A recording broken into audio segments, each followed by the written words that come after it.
Si tienen sus Biblias, entonces vamos a abrirlas al capítulo 3 de Primera de Juan y vamos esta noche a comenzar a examinar la porción que se encuentra entre el versículo 4 y el versículo 10.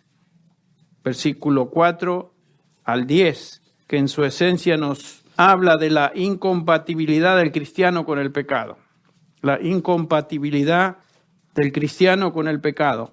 Es una porción clave en esta epístola y vamos a estar examinándola por algunas semanas, pero creo que hoy para comenzar vamos a dar lectura a todo el pasaje, comenzando con el versículo 4, que dice así: todo el que practica el pecado, practica también la infracción de la ley, pues el pecado es infracción de la ley. Y vosotros sabéis que Él se manifestó a fin de quitar los pecados, y en Él no hay pecado. Todo el que permanece en Él no peca, todo el que peca ni le ha visto ni le ha conocido. Hijos míos, que nadie os engañe, el que practica la justicia es justo, así como Él es justo. El que practica el pecado es el diablo, porque el diablo ha pecado desde el principio. El Hijo de Dios se manifestó con este propósito, para destruir las obras del diablo. Ninguno que es nacido de Dios practica el pecado, porque la simiente de Dios permanece en él y no puede pecar porque es nacido de Dios. En esto se reconocen, Reina Valera dice, se manifiestan los hijos de Dios y los hijos del diablo. ¿Cómo? Todo aquel que no practica la justicia no es de Dios, tampoco aquel que no ama a su hermano. El versículo 10 sintetiza toda esta sección. En esto se reconocen dos grupos de personas, los hijos de Dios y los hijos del diablo. Entre paréntesis, la raza humana, desde el punto de vista bíblico, se divide en esos dos grupos, los hijos de Dios y aquellos que no lo son, por ende, son hijos de su padre, el diablo. ¿Cómo puedes reconocer quién es hijo de Dios? ¿Cómo puedes distinguir a uno que ha nacido de Dios? ¿Cómo puedes saber quién es o pertenece a la familia de Dios y quién es del diablo? Bueno, la respuesta de Juan es clara y categórica. Nos dice: todo el que no practica la justicia no es de Dios, ni tampoco el que no ama a su hermano. Vamos a estar hablando de eso. Y, por supuesto, como es característico de Juan, él no habla en términos medios, no habla en grises, habla en blanco y negro.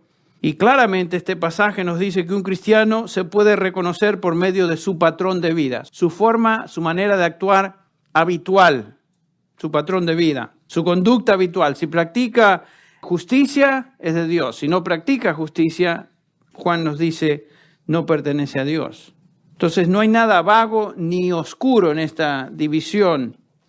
Juan no es falto de claridad, lo dice categóricamente. Sin embargo, es muy común hoy entre evangélicos tener una actitud tolerante hacia el pecado en la vida del creyente. En otras palabras, hay muchos que dicen que el pecado realmente no nos debe preocupar mucho. Vamos a hablar de eso. Por supuesto, ese es el resultado de una corriente doctrinal que ha confundido a muchas personas. Esta corriente doctrinal es como si fuera una contaminación que se ha infiltrado en el subsuelo del terreno evangélico y, por supuesto, ha contaminado a la iglesia. Está debilitando el evangelio de salvación. Todos estamos familiarizados, ¿no es cierto?, con aquel accidente, creo que fue en los años 80, en Chernóbil, en Bielorrusia. ¿Se acuerdan la explosión y esa destrucción de la planta nuclear allá en Chernóbil, que tuvo resultados devastadores en aquel tiempo y todavía continúan sufriendo? Miles de personas han muerto como resultado indirecto de esa radiación tóxica en el suelo de la tierra, subsuelo.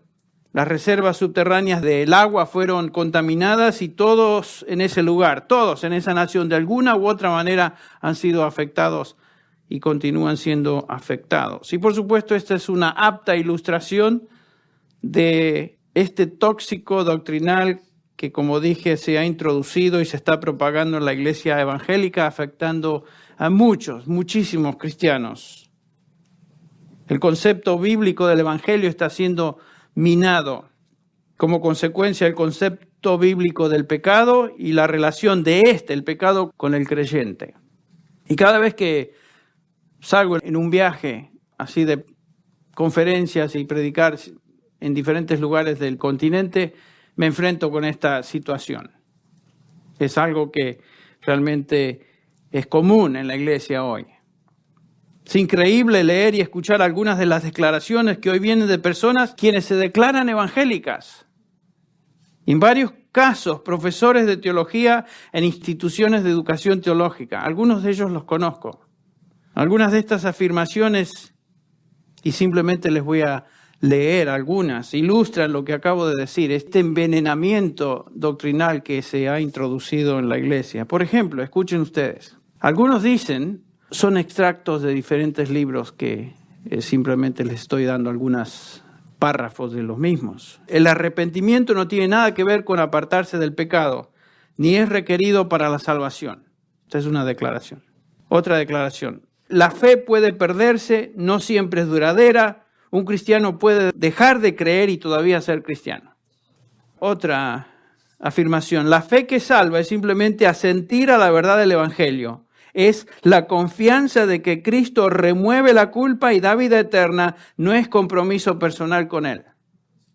Otra, un cristiano puede caer en una vida carnal y vivir continuamente como una persona que no es salva.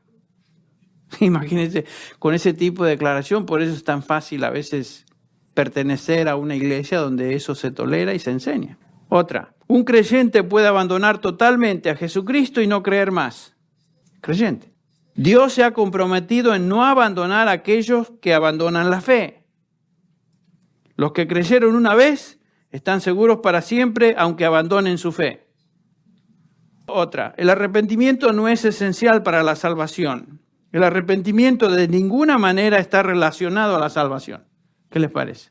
O sea que es opcional, ¿no? Otra, todos los que profesan por fe a Jesucristo como Salvador, aunque se sumerjan en serio y prolongado pecado, pueden estar seguros de que pertenecen a Dios. Es peligroso y aún destructivo cuestionar la salvación de creyentes profesantes.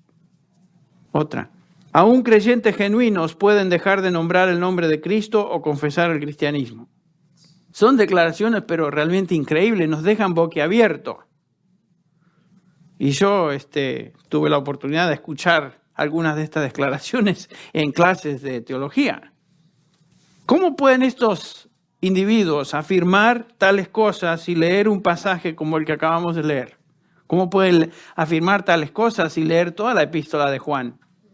Lo que estos individuos están diciendo es que la fe es simplemente una experiencia momentánea y una identificación intelectual con ciertos hechos acerca de Jesucristo.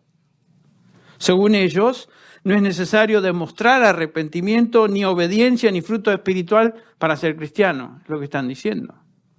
Pareciera que simplemente limitan la fe, como dije, un asentir mental a ciertas verdades del Evangelio, y eso es suficiente para ser salvo. Pero no necesariamente conectan esa fe con la vida diaria o la conducta del cristiano.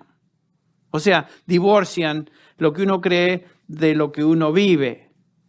El Evangelio entonces, según estas personas, se limita a un credo en algún momento sin un cambio de vida. Y he estado en iglesias donde eso se enseña. Después de haber estudiado esta epístola por varias semanas nosotros, ¿qué piensan ustedes, diría Juan, a esas declaraciones que les acabo de leer? Yo creo que si las oyera estaría casi saliéndose de la tumba de su isla allá en Patmos, ¿no? Donde sea que fue sepultado. Realmente estas afirmaciones y la enseñanza de esta epístola son absolutamente incompatibles con este tipo de doctrina que se está enseñando en algunos círculos de la iglesia evangélica. No estamos hablando de la iglesia ahí liberal y totalmente fuera del contexto evangélico. Estamos hablando de evangélicos. Para creer estas cosas uno tiene que realmente torcer y manipular las Escrituras, particularmente el Nuevo Testamento. Y yo creo que esta epístola de Juan que estamos estudiando es un antídoto a un evangelio barato y una posición que hace de la gracia un medio para vivir libertinamente. Y algunos usan la salvación y este concepto para vivir como se les da la gana. Francamente, esta es justamente la posición doctrinal que Juan está confrontando en toda su epístola. Él está luchando con esa corriente de antinomianismo que se estaba levantando y se estaba propagando dentro de las iglesias a las cuales él se dirige.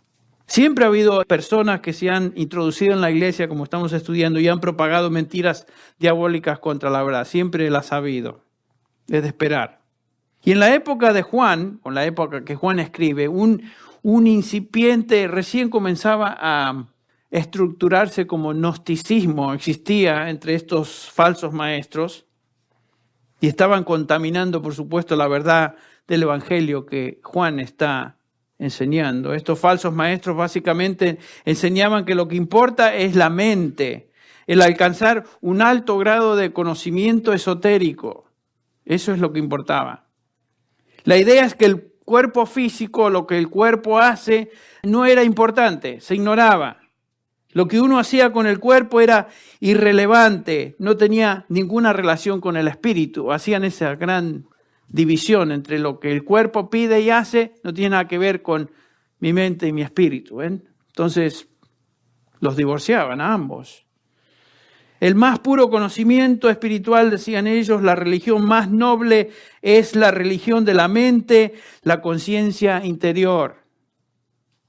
Estos falsos maestros creían que ellos habían obtenido ese nivel de alto conocimiento trascendental y ese conocimiento era suficiente para darle salvación. Tal conocimiento, como dije, estaba divorciado entonces de lo físico, de lo terrenal, del ámbito de la conducta. O sea, no se tocaban el uno al otro. Según estos individuos, si uno había llegado a ese conocimiento exaltado, realmente los puntos particulares de teología no eran importantes.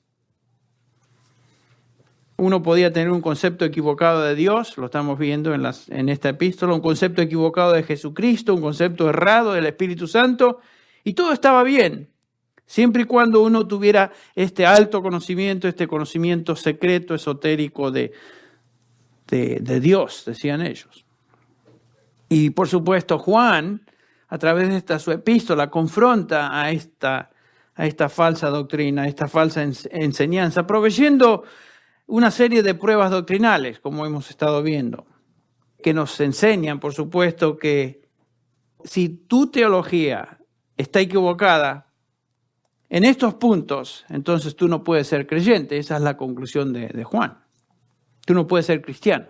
Si tu concepto de la Trinidad, por ejemplo, no es correcto, no es el concepto que la Biblia enseña sobre el Dios Trino, tú no eres creyente, tú no eres cristiano, no importa lo que digas.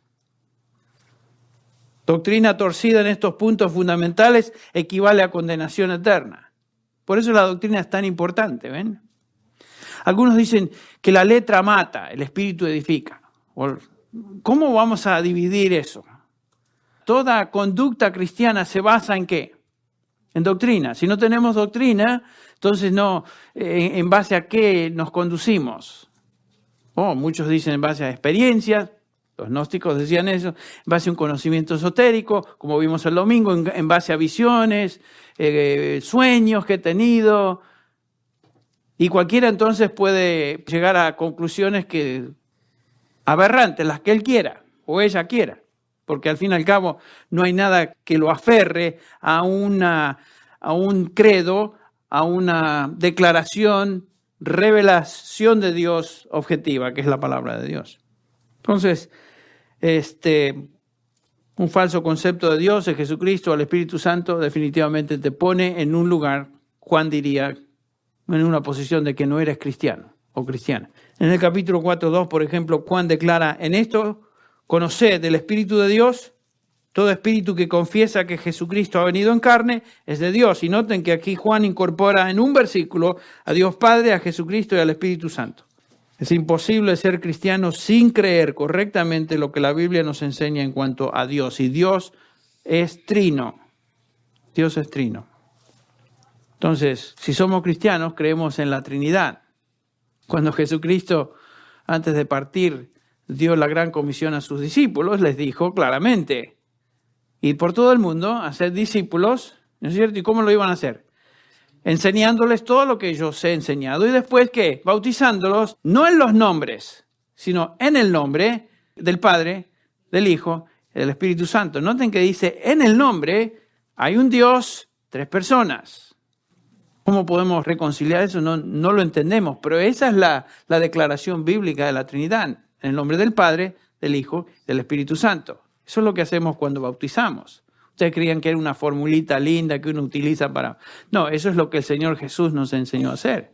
Porque estamos invocando ahí la presencia de Dios, la bendición de Dios, quien es trino. Estos falsos maestros que Juan confronta, no solamente tenían una doctrina torcida, sino una conducta igualmente corrupta. En el capítulo 1 ya lo vimos en los versículos 8 y 10, por ejemplo, negaban el pecado. Negaban el pecado, claro. Si no importa lo que uno hace con el cuerpo y lo físico, no importa el pecado. Haz lo que quieras, total, no importa. Versículo 10 dice, si decimos que no hemos pecado, le hacemos a él mentiroso y su palabra no está en nosotros. Eso es lo que los gnósticos decían. En el capítulo 2 ya vimos que ser cristiano y quiere decir vivir piadosamente. Si uno vive como le da la gana, entonces no es cristiano. El que dice, versículo 4, el que dice, yo he llegado a conocerle, como decían ellos, yo conozco a Dios, conozco a Jesucristo, por favor, decían ellos. Pero Juan dice, si alguien dice, yo he llegado a conocerle y no guarda sus mandamientos, es un mentiroso, así de blanco y negro, es un mentiroso. Y la verdad no está en él. El ser cristiano tiene implicaciones inmediatas y prácticas en nuestra conducta, es lo que está diciendo Juan. Juan diría a muchos de estos profesantes cristianos, ustedes son mentirosos si viven una vida en la cual no les importa pecar. Es interesante que algunos de estos individuos que conozco, que dicen estas cosas, en su vida personal no son libertinos. Yo sé eso. Pero enseñan esas cosas. No entiendo. Algunas de estas declaraciones que les leí de parte de algunos de estos llamados evangélicos nos dicen que no hay necesariamente entonces una relación entre ser cristiano y la conducta. En esencia, lo que están diciendo es lo mismo que estos gnósticos decían a los cuales Juan está confrontando. Están diciendo lo mismo, que no importa cómo uno viva, ¿ven? Eso es falso. Estos también dicen hoy que uno puede conocer a Cristo, como les leí, y no guardar sus mandamientos. Algunos dicen que uno puede profesar a Cristo y jamás creer en Él ya, y vivir como el diablo el resto de su vida. Hizo profesión de fe, salvo para siempre. Pero ¿saben qué? El salvo para siempre es la oveja del Señor. No hizo profesión de fe simplemente. Jesucristo dijo acerca de sus ovejas, mis ovejas hicieron profesión de fe en una reunión de evangelismo, levantaron la mano, firmaron la tarjeta y no perecerán jamás, dijo Jesús. Por supuesto no dijo eso, pero nosotros nos damos cuenta que estos individuos están diciendo eso. Mis ovejas oyen mi voz y me siguen. Ese es el hábito de las ovejas de Cristo, seguir al Señor. Los que son de Él caminan, andan como Él anduvo, como patrón de vida. Como patrón de vida. No estamos diciendo que no podemos pecar, vamos a hablar de eso. Entonces, es imposible decir que uno puede vivir como se le da la gana y llamarse cristiano, según Juan. Y Juan nos dice que los hijos de Dios y los hijos del diablo se reconocen por sus frutos, su patrón de vida. La iglesia evangélica hoy está siendo afectada por estos falsos conceptos del evangelio, falsos conceptos del significado de lo que es ser cristiano. Y otra vez lo repito, Juan nos da 2 categorías en el capítulo 3, versículo 10. Estas son las 2 únicas categorías de la raza humana. ¿Somos hijos de Dios o somos hijos del diablo? ¿Y cómo se conocen? Por su vida, por su práctica. En esto se conocen los hijos de Dios y los hijos del diablo. Todo aquel que no practica la justicia no es de Dios. No es de Dios, tampoco aquel que no ama a su hermano. Entonces los hijos de Dios practican la justicia y aman a sus hermanos, la parte de la familia del Señor. Y estos no son temas nuevos en la epístola. En los capítulos 1 y 2, Juan habla de esto desde la perspectiva de la comunión con Dios y la comunión con los santos, la familia de Dios. En los capítulos del 3 al 5, ahora Juan expande esta misma enseñanza, pero desde la perspectiva de las características ahora de un hijo de Dios. De un hijo de Dios. Juan nos dice que si eres un hijo de Dios, esto se va a manifestar en lo que crees, se va a manifestar en cómo vives. En estos versículos del 1 al 10 que leímos, Juan hace hincapié en la conducta en relación al pecado. Versículos del 11 al 24, el énfasis es la conducta en relación al amor. Primero, entonces, veamos la conducta del cristiano en relación al pecado.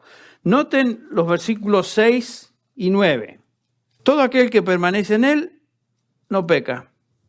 Todo aquel que es nacido de Dios no practica el pecado, el versículo 9. Porque la simiente de Dios permanece en él y no puede pecar. En el versículo 6 noten que Juan dice que el pecado es incompatible con el cristiano. En el versículo 9 Juan declara que el pecado es imposible en el cristiano. Aquellos que son más o menos nuevos en la fe o no están bien fundamentados todavía en la doctrina cristiana están diciendo, esto me causa tremenda ansiedad. Porque yo soy cristiano y sin embargo sé que peco. ¿Qué está diciendo acá el apóstol? Se está contradiciendo porque en el capítulo 1, versículo 8 ya nos dijo que si decimos que no tenemos pecado, nos engañamos a nosotros mismos. En el versículo 10 nos dice, si decimos que no hay pecado en nosotros, le hacemos a él mentiroso.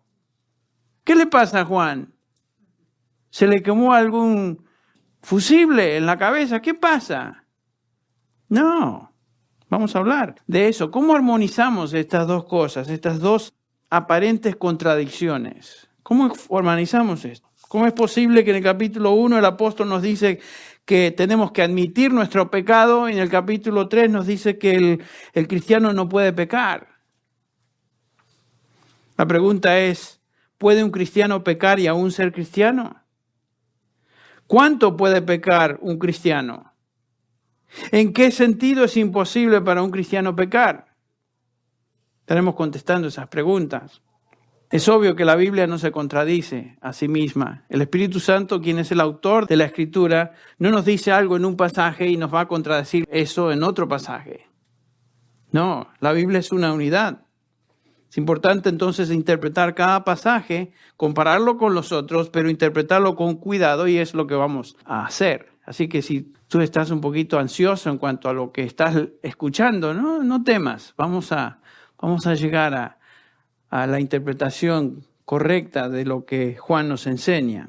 Existen varias interpretaciones, dos extremas, por supuesto, en cuanto a esto. La primera de ellas es una interpretación extrema que dice que Juan está enseñando la perfección.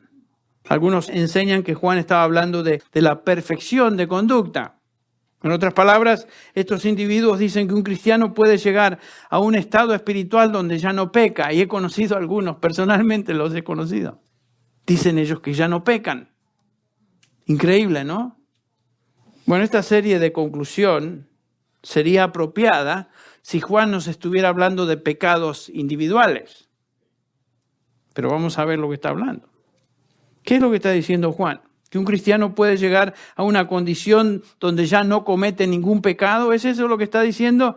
Bueno, obviamente no, porque ya nos dijo, hijitos míos, estas cosas os escribo para que no pequéis. Si alguno hubiera pecado, abogado tenemos para con el Padre. O sea, no está diciendo eso.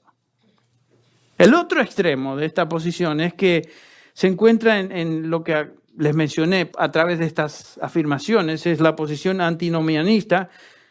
Esa palabra es simplemente la combinación de dos palabras en griego, anti, que ya sabemos lo que es, anti, y nomos es la palabra ley. Antinomianista se refiere a una persona que está en contra de la ley, se opone a la ley. Entonces estos individuos dicen que francamente a Dios no le importa ya el pecado en la vida del creyente. Entonces la conclusión es, mira, vive como quieras, porque realmente la gracia cubre todo. Donde el pecado abunda, la gracia sobreabunda. Y les encanta mencionar este pasaje, que es justamente lo que dice Pablo en el capítulo 6 de Romanos. Pero Pablo está confrontando esa posición. Algunos llegan a esa conclusión. Bueno, si la gracia cubre todo, pequemos, total, la gracia nos cubre. Entonces, esa posición es una posición antinomianista, el extremo opuesto del perfeccionismo. Los perfectos dicen, no, ya no pecamos. Estos dicen, pequemos, porque al fin y al cabo los pecados están cubiertos por la gracia de Dios. ¿Quién tiene la razón?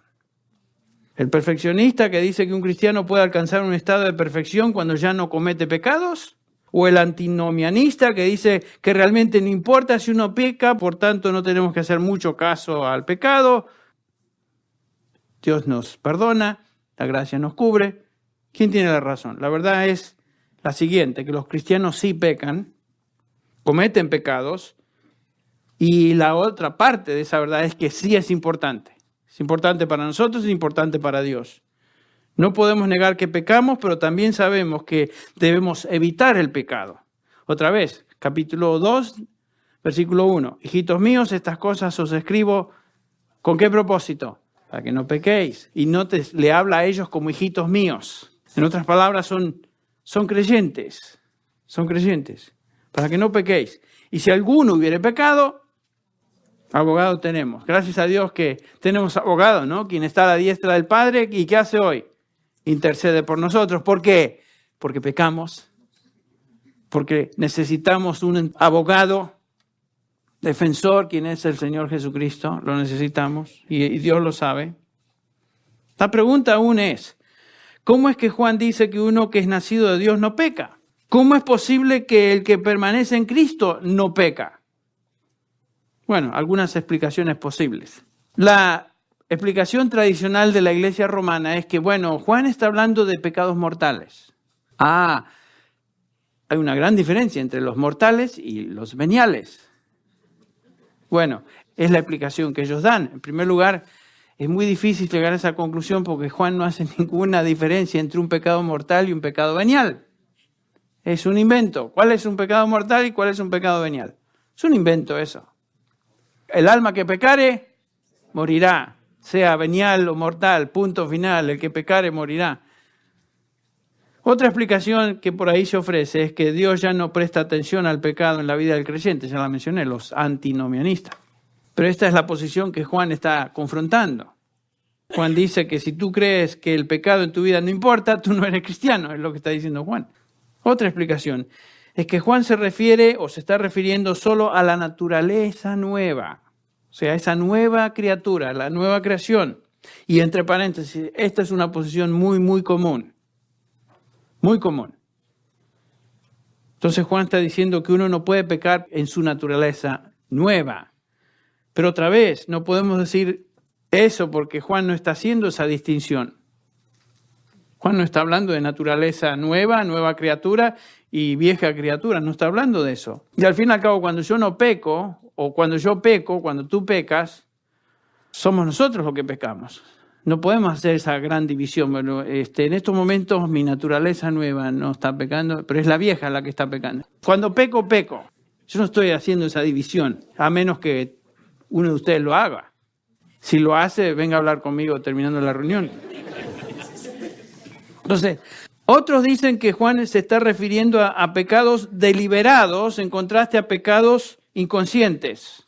Otra vez, una dicotomía entre el pecado y pecado. Juan no está haciendo una dicotomía. Entonces, ¿cuál es la interpretación correcta? Esta se encuentra, y aquí comenzamos a dar cierto respiro a aquellos que están ansiosos. Algunos de ustedes se están agarrando el corazón. ¿Cuál es la interpretación correcta? Reside en el tiempo de los verbos, en el original, en griego. Todos estos verbos se encuentran en tiempo presente, lo cual nos indica o nos habla de una condición perenne, es una condición habitual en la vida de la persona, es persistente.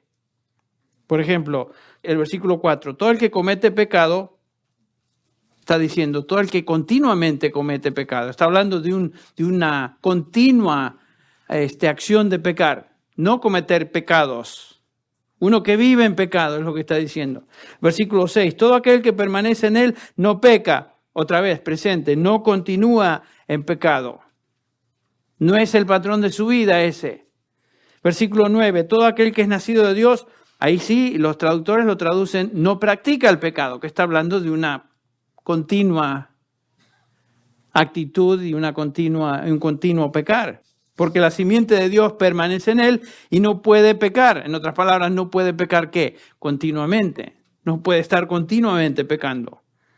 La dirección de la vida de un cristiano es la santidad. Su mente está en las cosas del Espíritu, nos dice Romanos 8:6. El principio gobernante en la vida de un creyente no es el pecado, sino es la santidad. Esa es mi tendencia ahora como hijo de Dios. Busco la santidad, busco la justicia. Pablo lo expresa de esta manera, Romanos 6:14. El pecado no tendrá dominio sobre vosotros, pues no estáis bajo la ley, sino bajo la gracia. Antes de ser creyentes, antes de convertirnos a Cristo Jesús, vivíamos en esa continua condición de pecar. Esa era nuestra vida. Pero ya no es así. El versículo 17 del capítulo 6 de Romanos. Pero gracias a Dios, dice Pablo, que aunque erais esclavos del pecado, os hicisteis obedientes de corazón a aquella forma de doctrina a la cual fuisteis entregados, y habiendo sido libertados del pecado, os habéis hecho siervos de justicia. ¿Ven lo que está diciendo Pablo? Antes éramos esclavos del pecado, nuestro amo era el pecado. Ahora somos esclavos de justicia.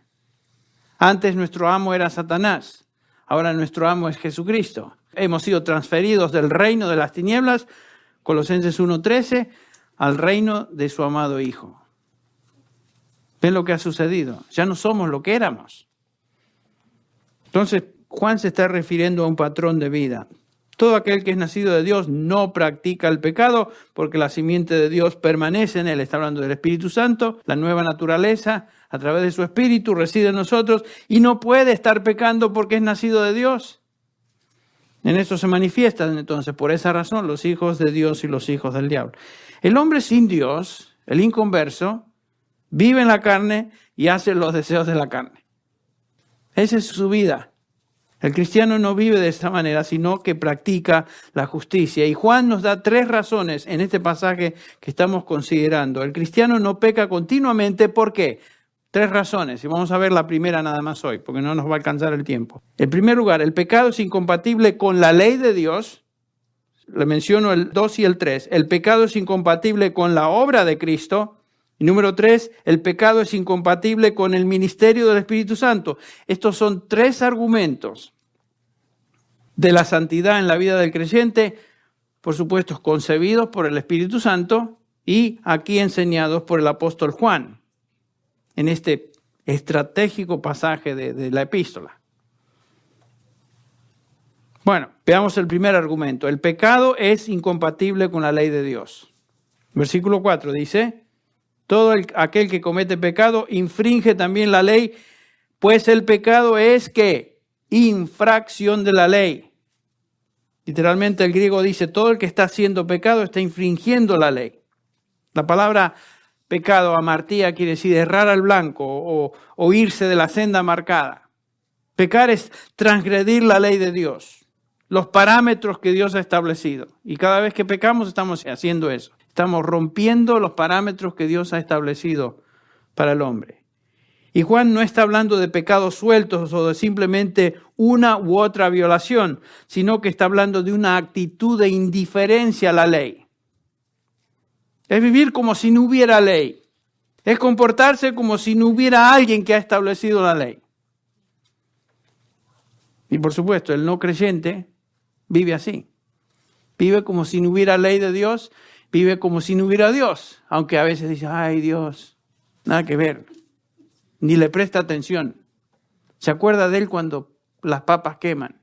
Es vivir como si no hubiera ley. Mateo 7:23, el Señor condenó a los fariseos y a aquellos que se creían, o creían mejor dicho, en su propio sistema de justicia, y además a aquellos que les seguían de palabras. Y dice así, entonces les declararé, dice el Señor Jesús, nunca os conocí. ¿Se acuerdan cuando verán, Señor, no hicimos esto en tu nombre, y esto en tu nombre, y seguimos, bla, bla, bla, bla? Les declararé, nunca os conocí, apartados de mí, hacedores de maldad. Noten, transgresores continuos de la ley. Cristo dijo, no importa lo que ustedes confiesen, si no son obedientes, son transgresores. Apartados de mí, hacedores de maldad, que viven en una actitud de indiferencia a la ley. Apartados de mí. Pero Señor, no importa lo que hiciste en mi nombre. Nunca te conocí. Porque eran puras pantomimas, eran cosas que hiciste, religiosas. Tú no amabas la ley, ni amabas mi ley. Esta es la característica universal de rebelión de los inconversos. Una persona que no ha sido redimida es una persona que es un hacedor de maldad. Eso es lo que hace. Uno que practica iniquidad, vive como si la ley de Dios no existiera. Pero usted dirá, pero yo conozco a buenas personas. Yo conozco a tal y cual. Vos viera qué digna persona es, qué bien se comporta. Y por supuesto que hay gente que a nivel humano, desde el punto de vista y perspectiva humana, uno dice, es una buena persona. Pero en su corazón no lo es. Por más que superficialmente diga que conoce a Dios, el Señor Jesús va a decir de este individuo, nunca te conocí. Noten lo que dice Pablo en Romanos 8:7. Por cuanto los designios de la carne, y toda persona que no conoce a Cristo, vive en la carne. Y se deja llevar por los deseos de la carne, ¿no es cierto? Lo dice Efesios 2, claramente. Por cuanto los designios de la carne son enemistad contra Dios, y toda persona que no conoce a Cristo es enemigo de Dios. ¿No nos dice eso Romanos 5? Es enemigo de Dios. Porque no se sujetan a la ley de Dios. No se sujetan a la ley de Dios. Y después agrega, ni tampoco pueden. Miren lo que dice Pablo.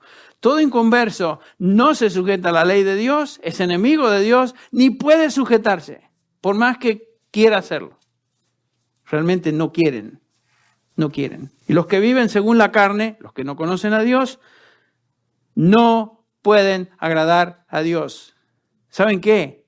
No hay un solo individuo sobre la faz de la tierra que no sea hijo de Dios que pueda agradar a Dios. Por más bueno que sea, superficialmente hablando, o por más buenas obras que haga por afuera. No puede agradar a Dios. Y Pablo se creía uno de estos, ¿se acuerdan? En cuanto a la ley. Irreprochable, dice Pablo. Sin embargo, se dio cuenta que esas obras de la ley consideré todo lo que hacía como basura. Si hay algo que caracteriza al inconverso es justamente ese patrón de vida. No se sujeta a la ley de Dios. Su práctica es pecado, es indiferente a la ley de Dios. Si tú eres cristiano, sin embargo, ya no eres indiferente a la ley de Dios. Tu actitud es diferente. Ya no vives habitualmente como antes, como si Dios no existiera, como si la ley no existiera. Ya no eres independiente de Dios. Tu actitud presente, aunque no perfecta, porque nadie es perfecto en obediencia, sin embargo es una actitud de sumisión a Dios. Tu deseo es serle obediente, ¿no es cierto? Si eres hijo de Dios. Claro que tenemos momentos de desobediencia, pero nuestro deseo es ser obedientes al Señor. Cuando tú eres salvo, tú te rindes al señorío de Cristo. Tú le dices al Señor y es tu agrado ser su siervo. Tú te rindes a Él y te agrada servirle. ¿Sí o no? Tú amas su palabra. Ya no sirves al pecado que antes te esclavizaba, ahora sirves al Señor. Y cuando evalúas tu vida a la luz de la eternidad, ahora tú te identificas de corazón con esta declaración del apóstol Pablo: para mí el vivir es Cristo, morir es ganancia. Claro, hay días que tal vez podríamos afirmar eso más que otros. Ese es el corazón de un creyente. Eras esclavo del pecado y su reino, ahora eres esclavo de Jesucristo. Colosenses 1:12 dice: con gozo dando gracias al Padre que nos hizo aptos, ¿se acuerdan?, para participar en la herencia de los santos, y hemos sido librados de la potestad de las tinieblas, trasladados al reino de su amado Hijo. Una ilustración de esta actitud de amor a la ley es la que Pablo nos enseña ahí en Romanos 7:14, cuando él nos dice: de manera que la ley a la verdad es santa, dice Pablo. Versículo 14, porque sabemos que la ley es espiritual. Había aprendido a amar la ley, pero él reconocía que en él todavía había una lucha. ¿Se acuerdan? Cuando él dice: yo soy carnal, está hablando de su cuerpo, porque lo que hago no lo entiendo, pues no hago lo que quiero, sino lo que aborrezco. Y este es el problema nuestro, esa es la tensión continua nuestra. El versículo 22, por ejemplo, dice, porque en el hombre interior me deleito con la ley de Dios. ¿Saben qué? Solamente un creyente puede decir eso. Solamente un hijo de Dios puede decir, ¿saben qué? Yo me deleito con la ley de Dios. Aunque a menudo y a veces violo sus leyes, yo me deleito en la ley de Dios. Pero Pablo dice, veo esta otra ley en mis miembros. ¿Se acuerdan? Que me lleva a hacer cosas que no quiero hacer.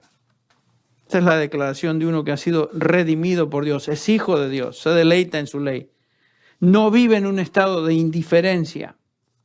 El cristiano peca, sí, pero confiesa su pecado.